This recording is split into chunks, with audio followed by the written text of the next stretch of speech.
Star plus के serial ये रिश्ता क्या कहलाता है में अभीरा और अरमान ने की दिवाली पूजा। अभीरा के सामने हुई विद्या और काजल की बहस।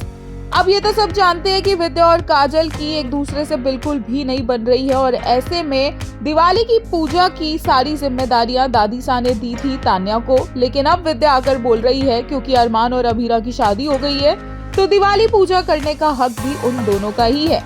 अरमान भी वहीं पर आ जाता है और बाकी सब भी इकट्ठा हो जाते हैं और सब विद्या को समझाते हैं कि रहने दो, करने दो तान्या और क्रिश को पूजा। लेकिन विद्या बोलती है कि ऐसा नहीं हो सकता है क्योंकि हमें पता नहीं था कि अरमान अभीरा ने शादी कर ली है, इसलिए दादी सा को मजबूरी में तान्या को ये रिस्पॉन्सिबिलिटी देनी पड़ी।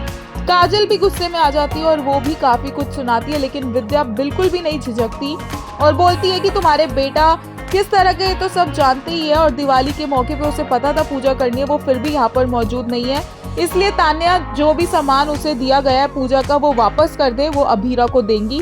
अभीरा आ जाती है और अभीरा बोलती है कि नहीं नहीं तान्या और क्रिश को पूजा करने दो, हमें पूजा नहीं करनी है, हम अगले साल कर लेंगे, तान्या और क्रिश की भी तो ये पहली दिवाली है।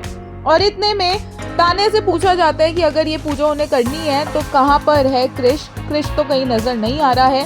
तान्या उसे कॉल करने की कोशिश करती है कि उसकी फ्लाइट लैंड हो गई होगी, लेकिन उसका फोन नहीं मिलता और विद्या एक और ताना सुना देती है कि क्रिश को तो इतना भी होश नहीं है कि उसे घर आकर पूजा करनी है और उसकी पत्नी को पता भी नहीं है कि वो कहाँ पर है, तो ये पूजा अब वो तो कर नहीं सकती है। तान्या से सारा सामान लेकर जो चुन्नी होती है जिसे पहनकर पूजा करनी होती है, विद्या वो चुन्नी दे देती है अभीरा को, जिसके बाद अरमान अभीरा पूरे परिवार के साथ मिलकर दिवाली की पूजा करते नजर आते हैं। काफी ब्यूटीफुल मूवमेंट होता है।